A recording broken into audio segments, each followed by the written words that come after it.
evolve towards a low-carbon society.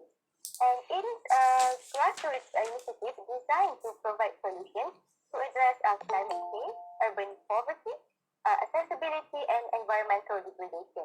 And joining us today is Mr. Azlan Yaakob, the founder of Urban X, a community-inspired accelerator, and is focused in low-carbon and circular economy development.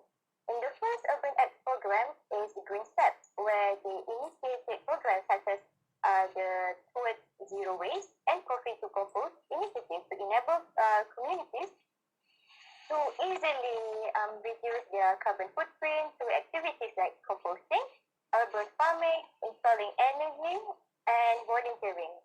So, Mr. Azlan, how are you? Assalamualaikum. Yes, I'm fine. Thank you. Alhamdulillah. So these are all students from you again? Yes. Yes? Oh, so let me tell you a bit about the story. My late father was with the Islamic International University. Oh, really? This was back in the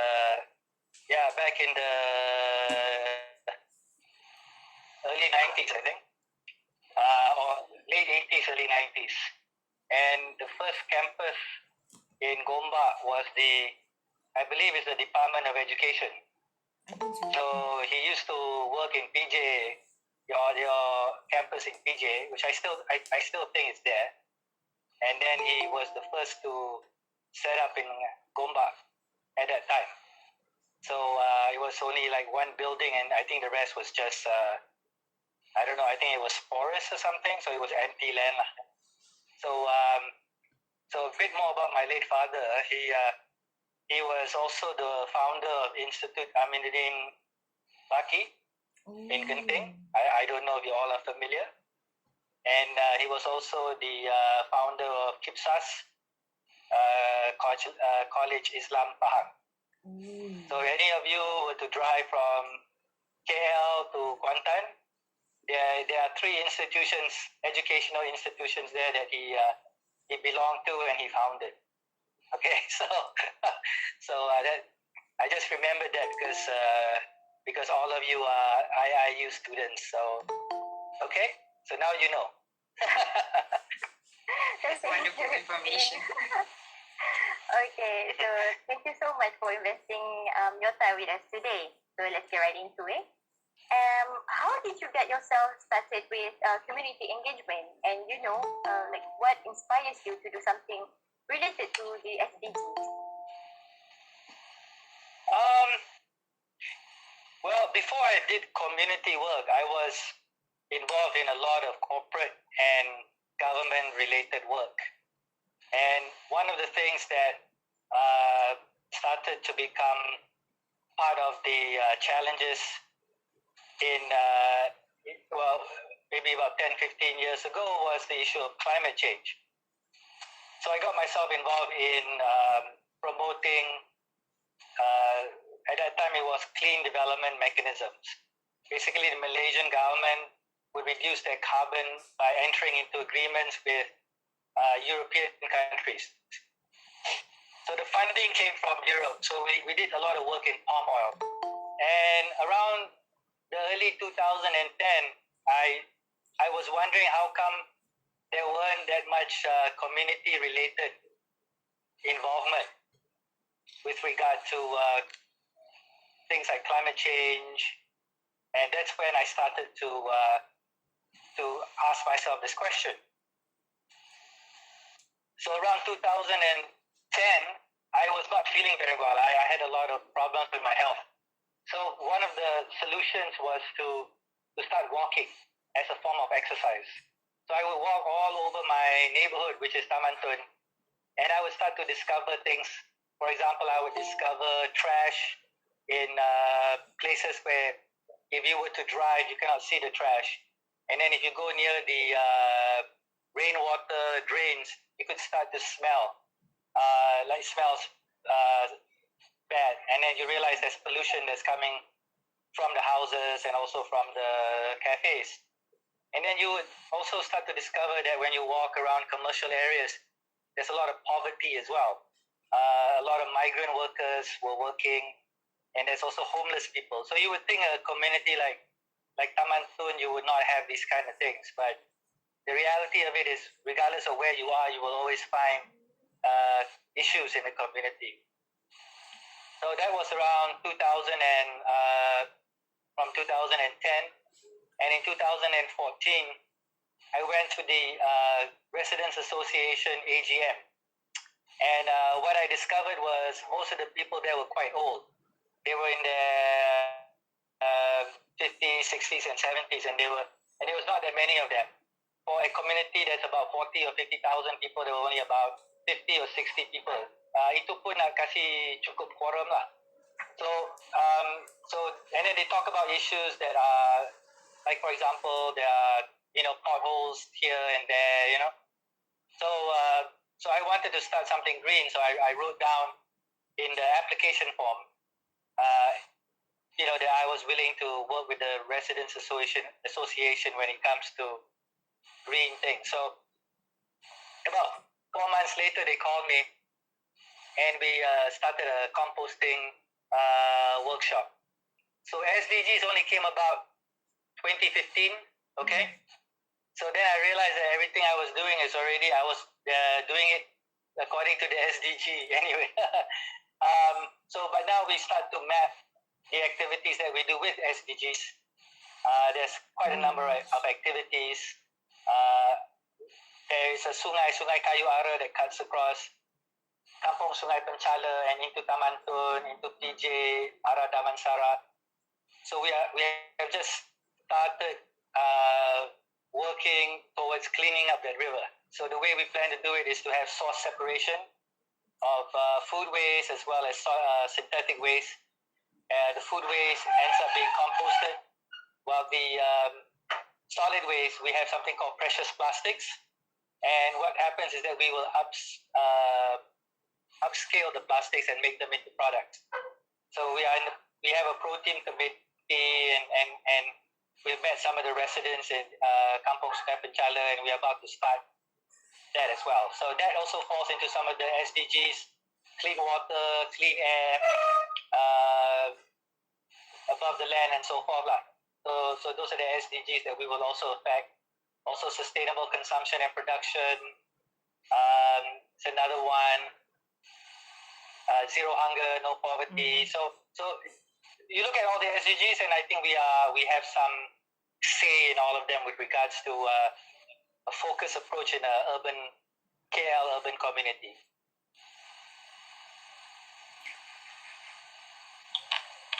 Okay, on to the next question. So I've looked through the Greensteps official website and also the official Facebook, and I understand that it is an organization mainly to create awareness about the environment and healthy living. So I would like to know more about the philosophies in which Greenstep is run on. Can you summarize the values the organization upholds and also its aims? Okay, so in 2019, during Ramadan 2019, I actually went through the whole Quran, and so I kind of mapped the verses of the Quran with issues of climate change. So I noticed that I wasn't very far away from what the Quran expects us to do as Muslims. So one of the recurring themes of the Quran is that if you were to read the whole Quran, literally within every 10 verses, my apologies, there could be some noise because they're doing some things outside. Okay. So for every 10 verses of the Quran, there's always a verse that talks about the planet, that talks about the cycles of the moon, the sun, the earth, how it orbits around.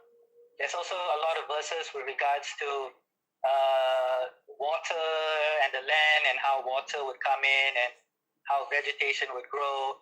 So you would find literally the whole Quran where, I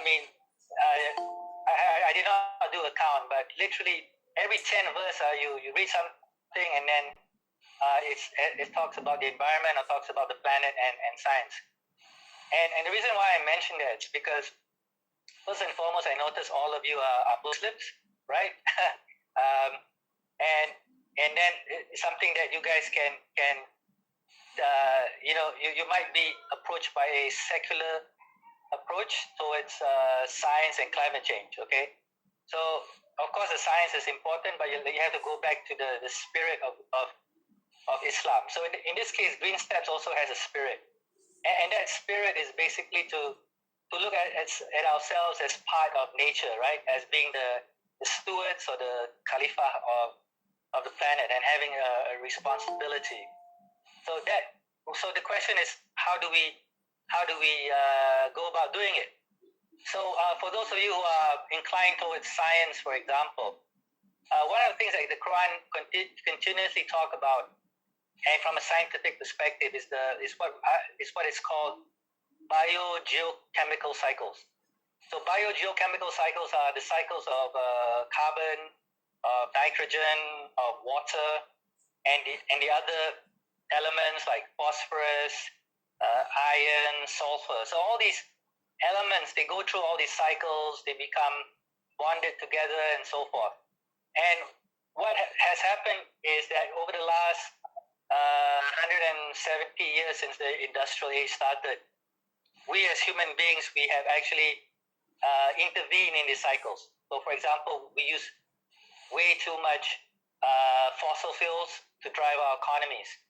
So for example, the atmospheric carbon parts per million used to be 250, 260 before the industrial age, and now it's already more than 400. So this 400 is causing an imbalance in our planet. It's warming the planet. And you can find verses in the Quran, for example, where, now I'm not a Islamic person or a mufti or anything like that, okay? So I interpret it based on what I see. And there are even verses that there is a sea level rise. So there's a verse you can find. I think there are two verses that talks about how our land areas are shrinking. So one way of looking at it is that there's too much water that's in the planet and it's rising. So this is one example. There's also a verse on deforestation. There's a verses on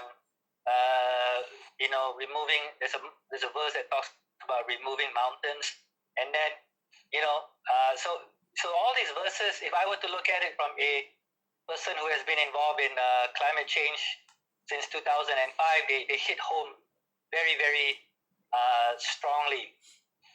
So this is the philosophy. The philosophy is to understand biogeochemical cycles and to be able to understand that we should be able to address these. We need to start looking at reducing our carbon emissions. The first thing that we can do, of course, is composting and gardening. By virtue of the fact that you compost 1 kilogram of food waste, 1.9 kilogram of carbon does not go into the atmosphere. And the process of composting allows you to make compost, and that compost allows you to garden, grow plants, grow trees, and those plants and trees will absorb carbon from the atmosphere. So this is the quickest way as human beings, we can do it today, where we could start to balance out this biogeochemical cycle of carbon. Of course, if you walk more, if you bicycle instead of driving, that will also reduce carbon. And there's many, many things. And many of you would probably end up working in corporations. And those corporations like Tenaga, like Petronas, like Maybank, all of them produce a lot of carbon. And as someone in those organizations, you could start helping to reduce the carbon intensity of those organizations by changing their processes, by switching some of the technologies in there to renewable. So there's a lot of things that I think all of us can do today, whether at a personal level or at a collective level. So our value is, first and foremost, we have the value of Islam. And if I were to talk to non-Muslims, it's an interfaith. The Christians and Hindus and Buddhists will also subscribe to the same value system. And of course, a core message of that is to look at the planet, look at the carbon cycles, and rebalance it all over again.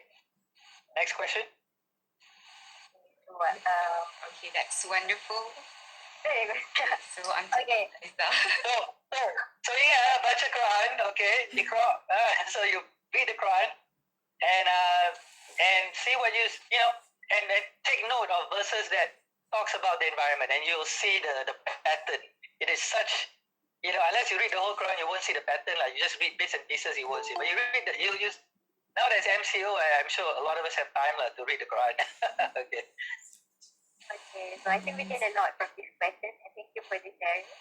And it is okay for us to not be Islamic expert as long as we ourselves want to study something or like it's relevant from the Quranic perspective. Because at the end of the day, it is everyone's responsibility. And correct me if I'm wrong. One thing that I know about biogeochemical cycles is that elements move through the Earth pretty close along connected pathways that are strongly influenced by fluctuations in water and energy. And it is linked to the changes in climate and ecological disturbance in both natural and man-made, right? And Yep. we know that in the government imposed penalties on citizens that do not segregate their waste.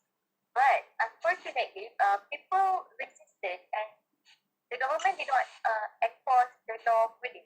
So as a concerned citizens of the impact of climate change, what are the Greensteps initiatives to achieve the zero waste? Okay, that's very good observation. Actually, the government has a lot of laws. So one is if you don't separate your waste, you can get fined. Another law that's related to environment is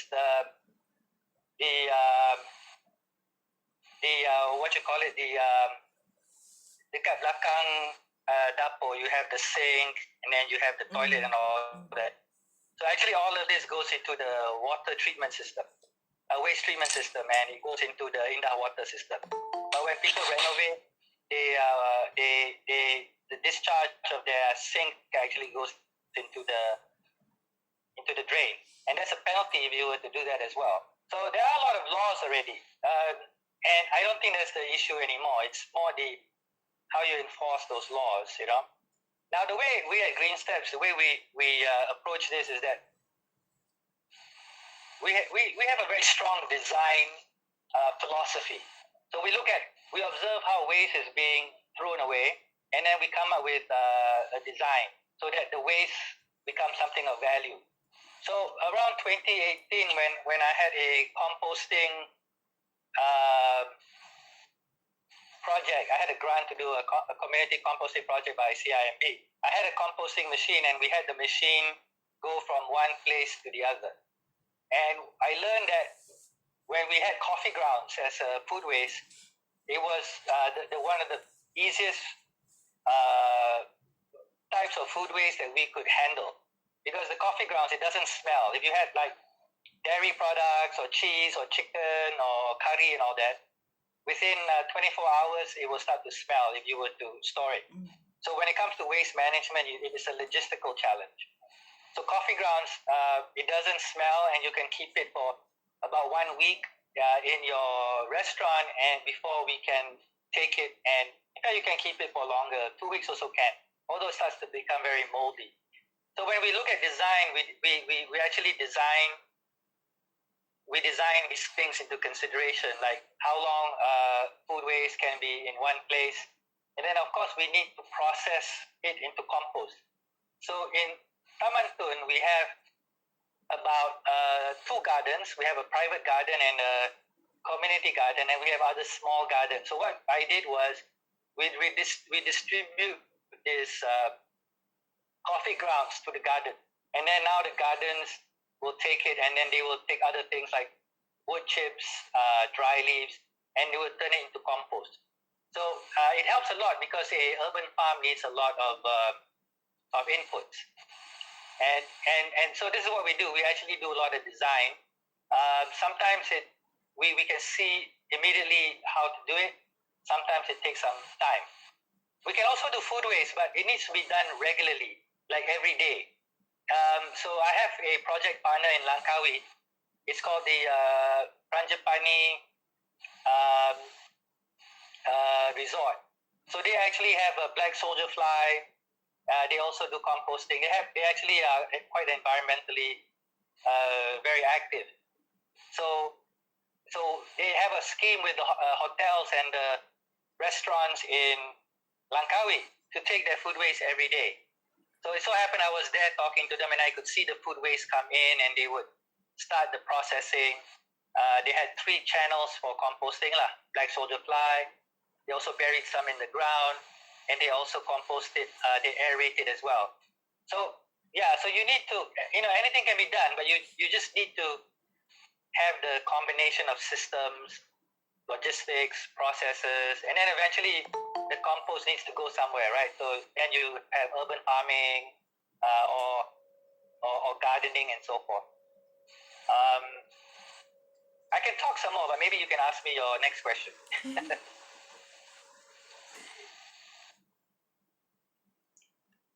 Oh, okay. That's really interesting that you make waste become of value, such as using coffee ground to make compost, which is pretty interesting. So on to the next question, still under the scope of Zero Waste mission. I believe that young people, such as college students like ourselves, should play a role in upholding Greensteps philosophies. So in your opinion, does the involvement of young people towards zero food waste and urban farms by Greensteps help to influence the public in raising awareness or participation? Okay, first and foremost, one of the key elements of Greensteps is to have young people. So the first young people that were involved, there are actually 2 founders of Greensteps as well, junior founders. They were with me when they were about 25 or 26 years old. And basically the whole idea is to help young people develop skills. So some of the skills are in design, some of it is in media, social media, some of it is in engineering, some of it is in just dealing with people. So you need skills, and you need to understand, like, for example, the issues of climate change. So you need to learn, but not theoretically. You also need to be able to operationalize what you've learned. So what Greensteps does is it helps everyone to learn on the job, so to speak. So the first time I had a youth involved was actually my son. That was in 2014. So I was asked to be involved in a program by Magic, and I did a green program where I ran a workshop for people. So I had about 10 people, and one of them was my son. He was about Form 3. So what he did was they went around and just asked people some basic questions. They had a questionnaire, and they would ask people, what do you know about climate change? Do you know this or do you know that? And all that. So then I had all the questionnaire feedback. So what I discovered in that year, 2014, was that hardly anyone knew anything about climate change. As opposed to now, where I think there's a lot of information about it, and there are people like Greta Thunberg that has become a sort of icon with regards to climate action amongst youth. So that was the time I started. I started very early, very young person. I think it was illegal to hire someone to do something, right? 15 years old, right? And then after that, we had more young people involved, and recently I had 4 interns. I had 2 interns from about a year ago from Nottingham, and these 2 interns, they did a case study on the carbon footprint of a cafe.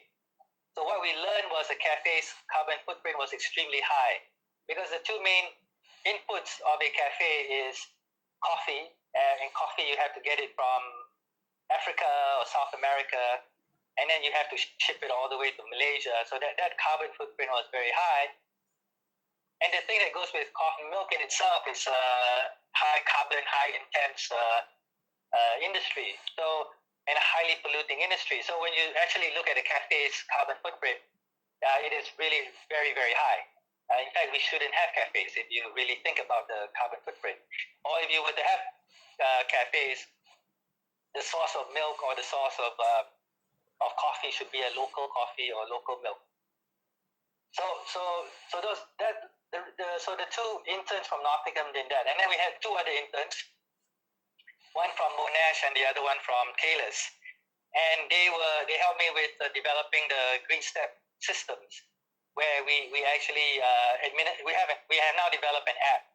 So what the two interns did was they went to see the cafes and they got them to start using the app. And the way the app works is that you enter the amount, like for example, we have a composting feature. So the amount of food waste or coffee grounds that you generate, you put it into the system, you put it into the app.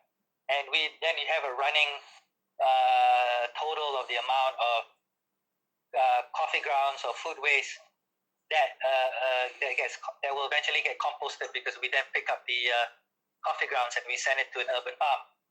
And so they had that role of talking to the merchants and getting them on the app.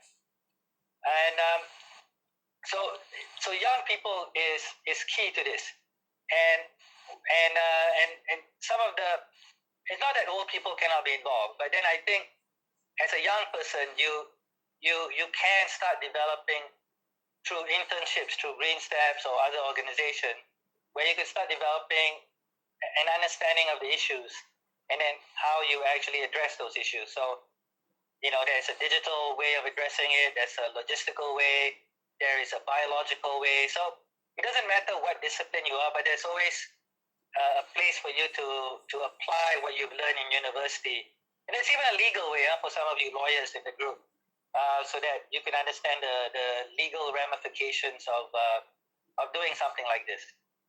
So so it doesn't really matter, and I hope to have more young people. And one of my partners who do the cleanups and plastics, he also has a number of interns from University Malaya, and I think one person is UCSI. UCSI. So we've got other interns as well, and then we all work together as a collective to address issues in the community. Next question. So it's well noted that Greensteps has taken many approaches to raise awareness among the youngsters, like developing a school as the hub to carry out zero waste media composting, where children, teachers, and parents observe and participate together, and as well as connecting the school with nearby cafes. In a way, Greensteps is improving the community relations and economy. And currently, Greensteps has collaborated with Artisan Rose, Craft Origin, FR Copper, Muka, and Taman Tun Ismail for the project Coffee Waste Compose. Correct me if I'm wrong. And are there any future collaborations with other schools and cafes for this project? Okay, so basically how it goes back to the design. So the way we designed it is that we get a cluster. It so happens that the Artisan Rose, Craft Origin, FR Copper, Muka, they are all within 1 kilometer of each other together with the school. So the coffee grounds actually go to the school and then they would process it.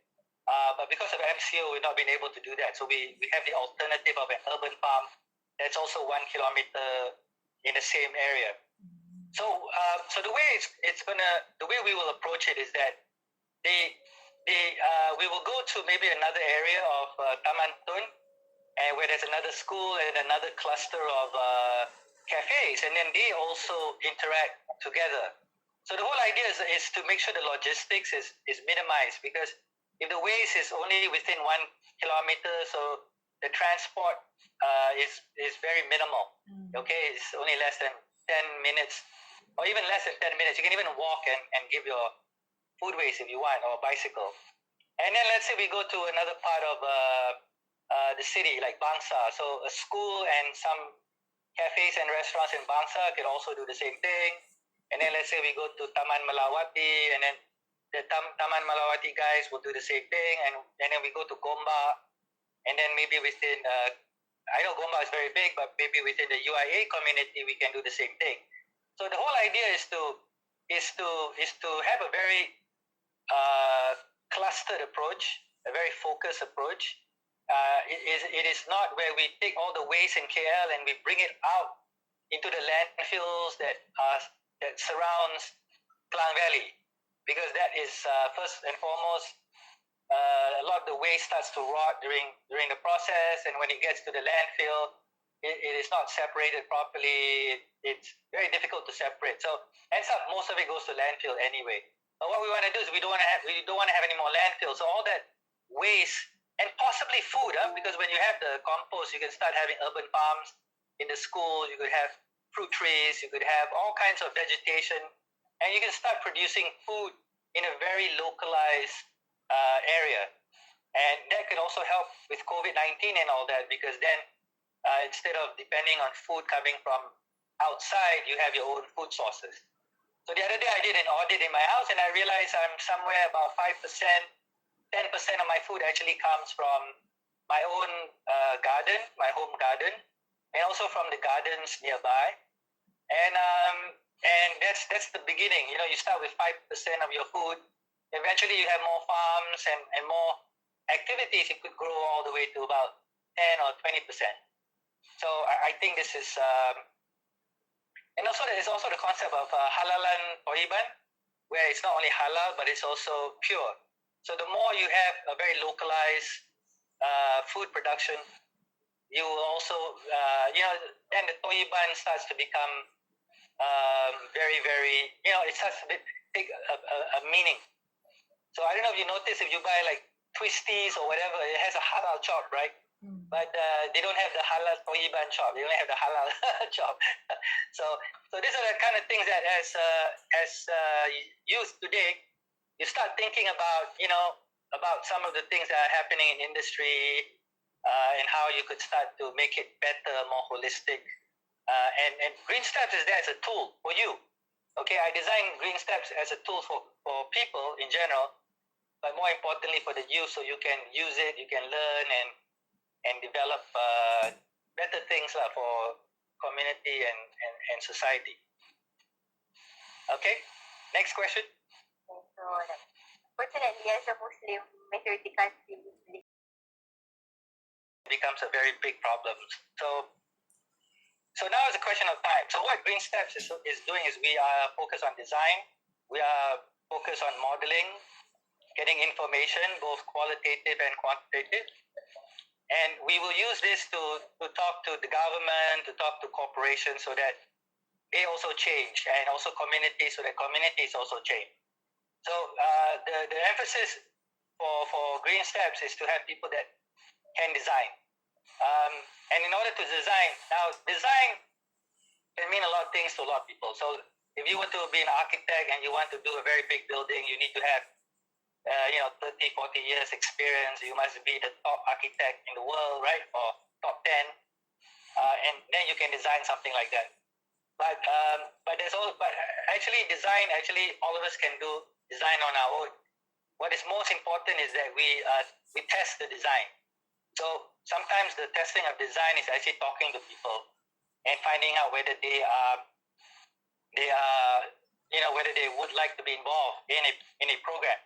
Or sometimes you must design it in such a way where for them it's so easy. Like for example, we give a bin or bekas to all the merchants, and so it's easy for them because they just put all the coffee grounds in the bekas, and we just take the bekas and then we clean it and we give it back to them. So in terms of them changing their behavior, it's not much. The only behavior that they change is just putting the coffee grounds in one dedicated bin.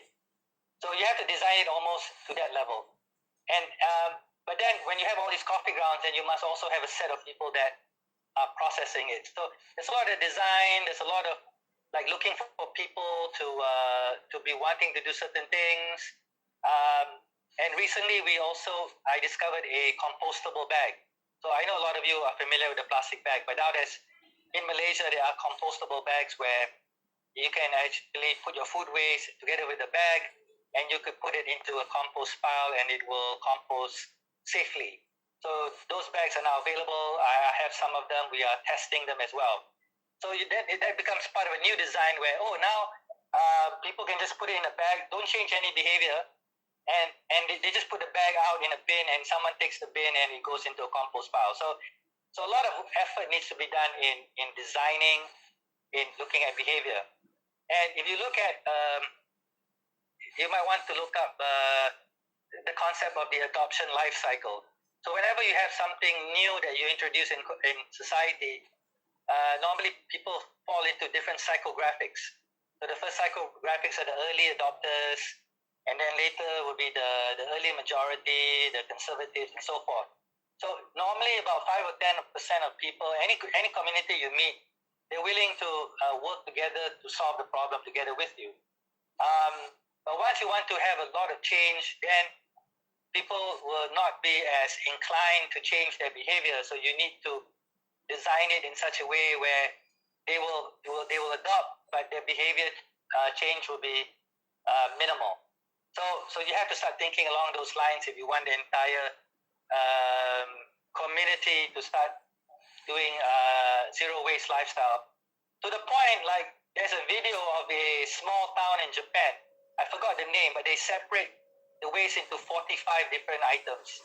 Okay, I'm sure you can find the video, and everything is recycled. So even the plastics, they've got like many variations of plastics, and everyone is educated on how to separate the waste.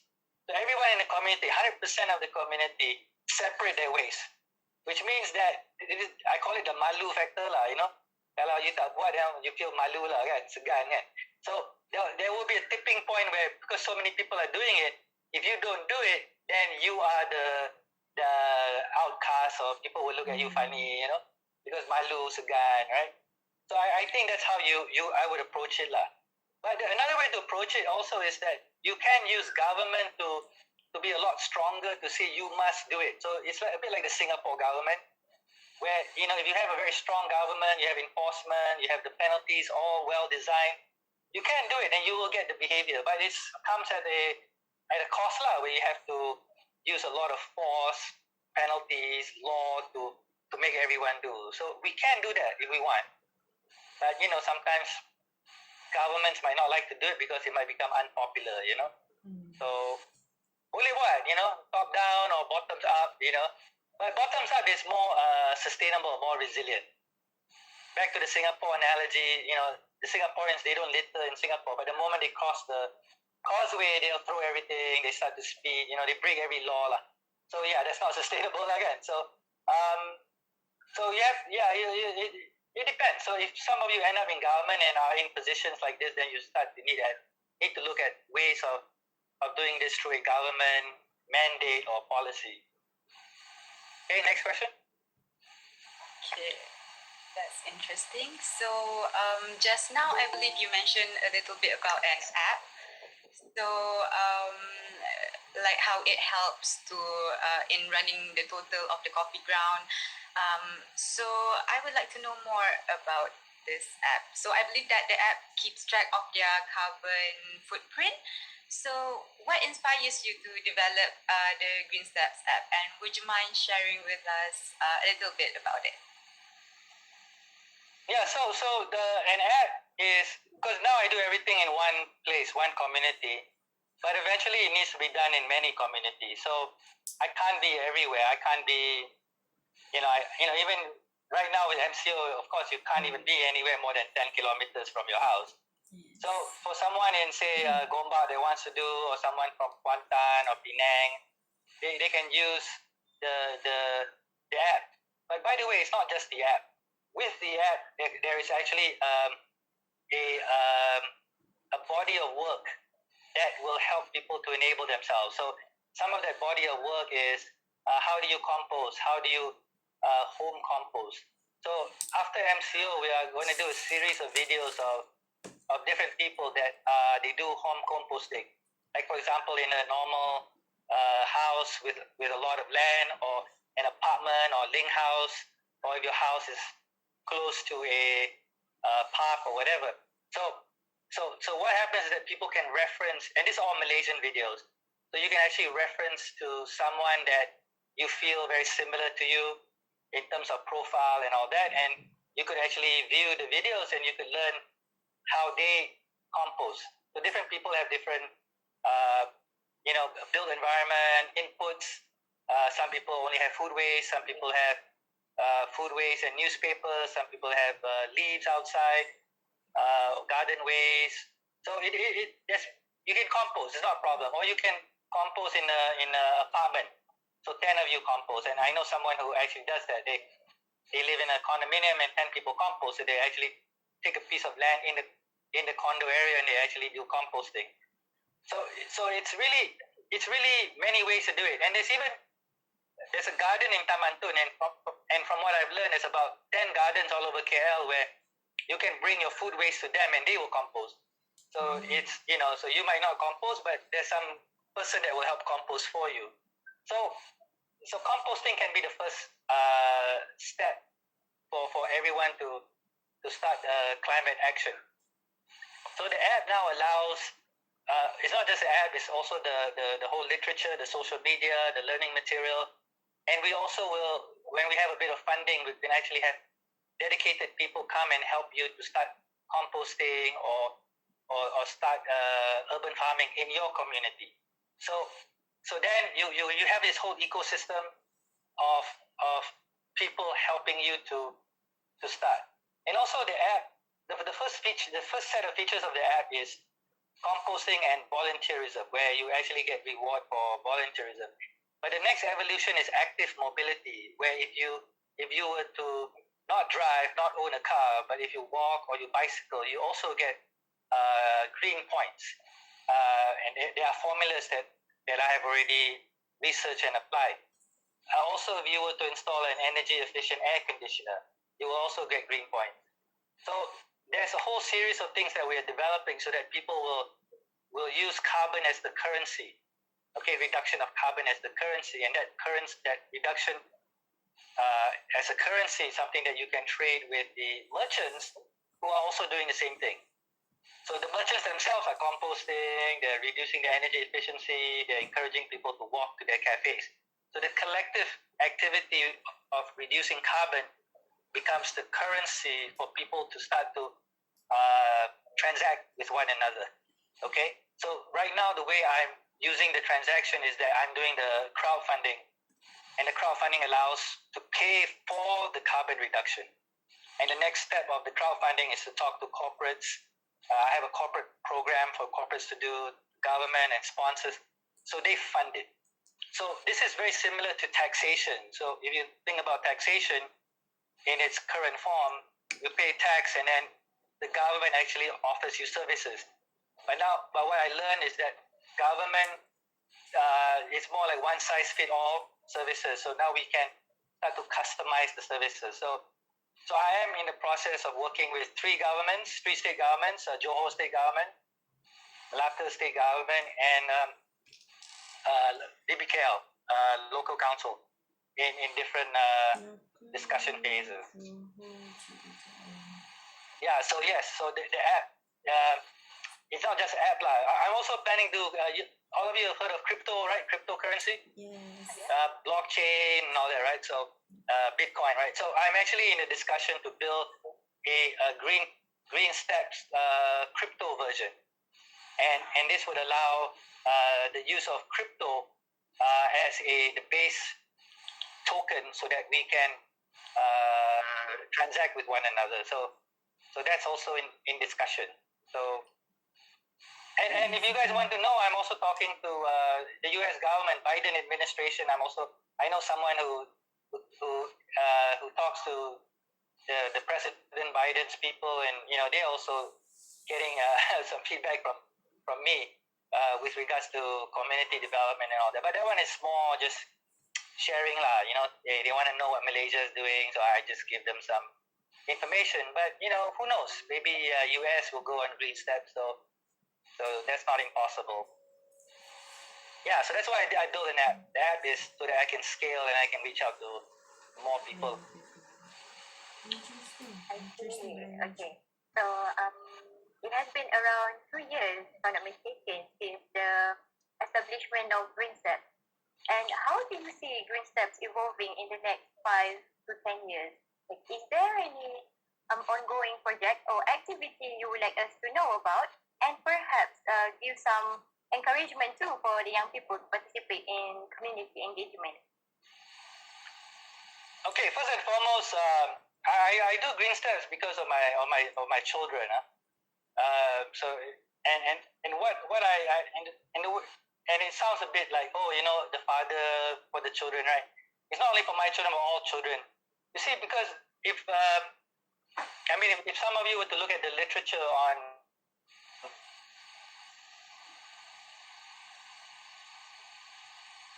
world to live in for the next 10 or 15 years. So,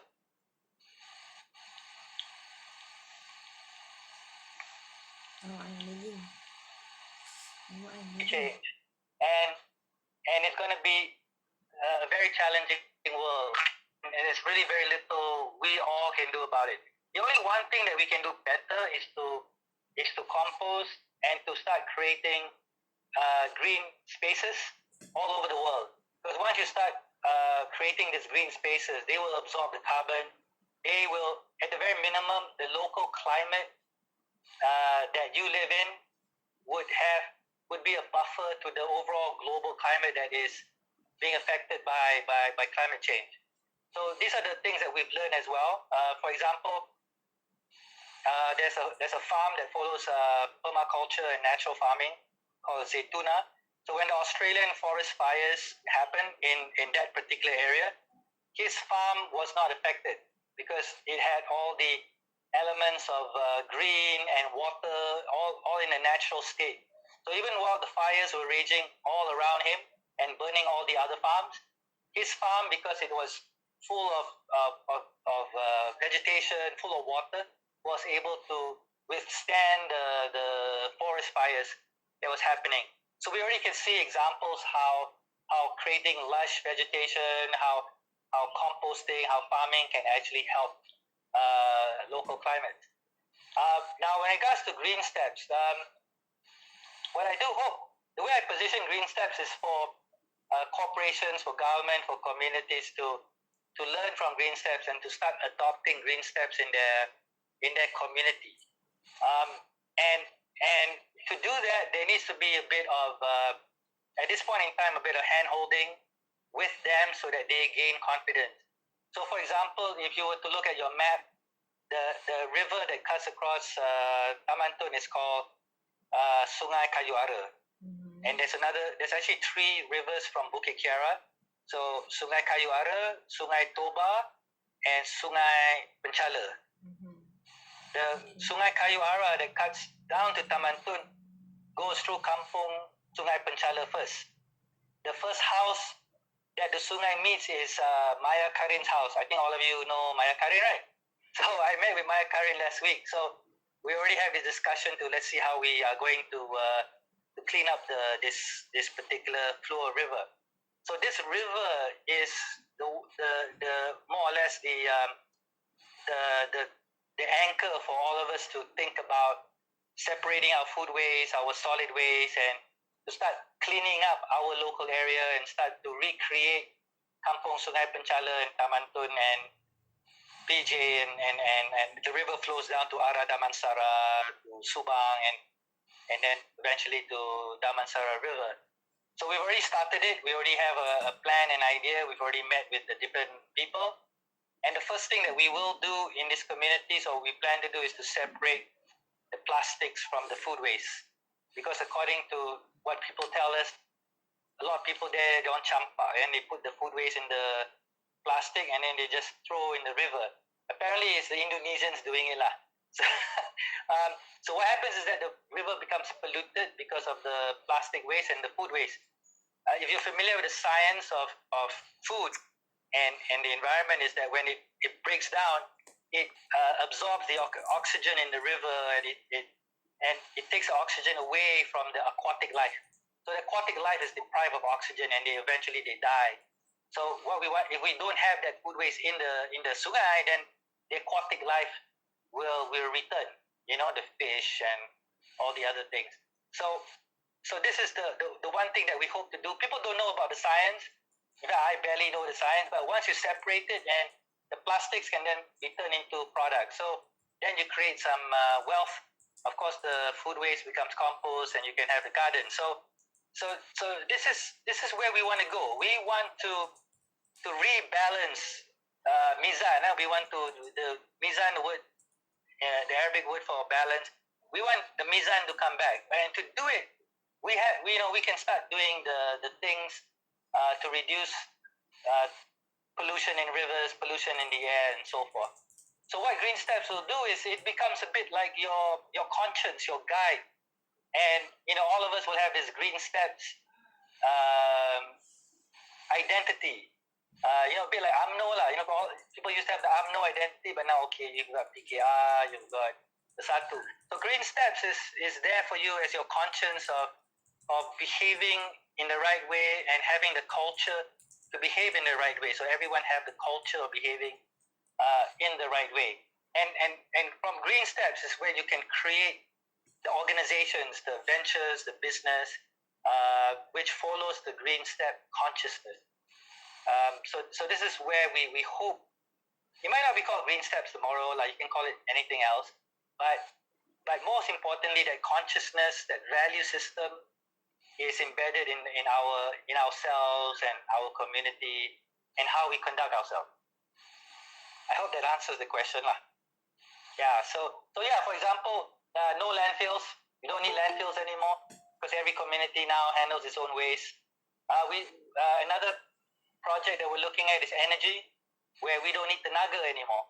Tenaga Nasional Berhad. We can have our own energy and our own water system. So if you can imagine, Kampung Sungai Penchala has its own country, Taman Tun has its own country, and all of us have our own water, our own energy, our own food, and that's the resiliency part of climate change.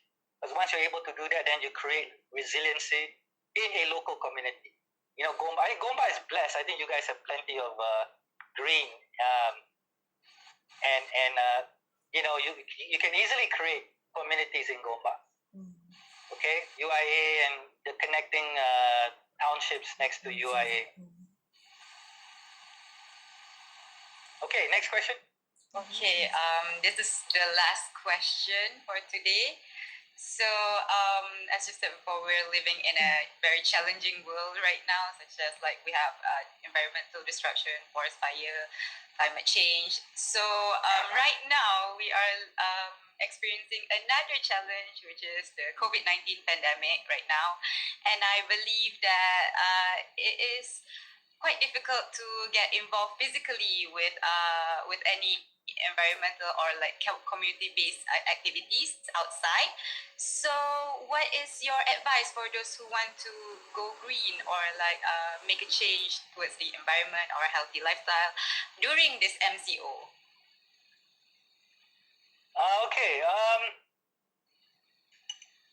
Actually, it doesn't matter whether there's an MCO or there's no MCO.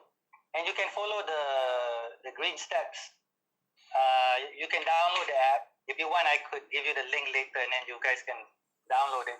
The first thing is just look at your house, okay? And then the food waste you can compost. We plan to do a number of videos on composting, but that's after MCO. But even now, you can go to YouTube, and there are dozens and dozens of videos on composting dekat rumah macam mana, and then you can just start try. You can just you will feel. I guarantee for those who have never done it before, you will fail the first few times you do it. But every time you fail, you become a bit better, and then you learn. But maybe hopefully after MCU we will show you how to compost using vermicompost. There is aerobic composting, anaerobic composting. So we'll have all these different types of ways of doing it. But you find the one that you think is easy for you. You have a bit of space around you, potted plants and all that. If you feel that you can do the vegetables first, do vegetables. You don't have to do meat. I do everything. I do meat, curry, everything, but I have the space to do it. So you get into some behavior change. And the other thing is, maybe what will be good is you declutter your rooms and your houses.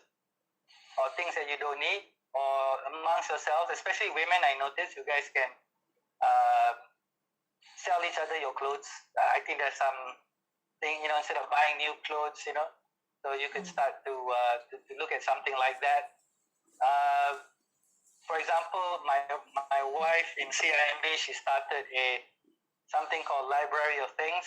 You can Google CIMB Library of Things, where everyone who has extra equipment, instead of having to buy a new equipment, you could actually create like a library or a store of all these things, and you can check in and check out those things. So you can reduce your consumption of these things. So those are some of the immediate ideas, and of course, try to walk more than to drive or bicycle instead of driving. And if you were to go home, then maybe you can look at your immediate family members and show a lifestyle that is different, so they could probably follow you. Although sometimes family is the hardest. So so that's how you can do in terms of MCO, what you can do immediately. But the one thing that I feel you guys can do, all of you are students, right? Am I wrong or am I right? You're right. Yeah, make sure you all graduate. Okay, study hard, graduate. Make sure you have a degree. In this world, that's the minimum. If you want to go and get a good job, continue to study about climate change, and there are plenty of videos on what people do, what corporations can do, and when you are in those organizations, get those organizations to change. And most of them are already changing, by the way. They already have a sustainability team and all that. Petronas has a sustainability team. CIMB have one. So a lot of them already have one. So this is a chance for employment, perhaps, for you guys to consider to have more sustainable, or maybe you set up a Greensteps club in UIA, and 10 or 15 of you, and you can start Greensteps club, and when you graduate, you can say, a member of Greensteps UIA, so that helps with your resume. and that's probably where you would contribute the most in wherever you guys end up working. Do study more, and okay, let's say you're a psychology student, then you study the psychology of getting people to change towards green. If you're a lawyer, lawyer are very, very important. You might not think so, but legal challenges. Engineer low carbon energy systems. Any of you in food or related or agro related, how to grow sustainable food. It doesn't matter what you study. English major or language. Creating stories and narratives. So make sure you all study. Don't like my son, he plays around and sleeps late. Don't be like him. He's a good boy. So study hard and get a degree, and now you're at least going to be part of a workforce, or if you're an NGO, it doesn't matter, government. That's where you could start to make more of a difference. Okay, I hope I answered your question. Any other questions or Q&A? Does anyone have any questions in the audience? Well, if there's not, then we'll just wrap up this interview. So I believe that is all the time we have for the interview. Thank you so much to the head of Greenpeace Malaysia, Mr. Azlan, for being such a good sport for us and giving us amazing input and explanation and enlightening us about Greensteps. And thank you all. But unfortunately, our beloved lecturer, Dr. Amelia, cannot attend because she was feeling a bit under the weather. But I'm sure she would have loved to hear this interview. So Thank you all, and Assalamualaikum, and have a wonderful evening, everyone. Thank you. Waalaikumsalam. Thank you. Thank you. Thank you.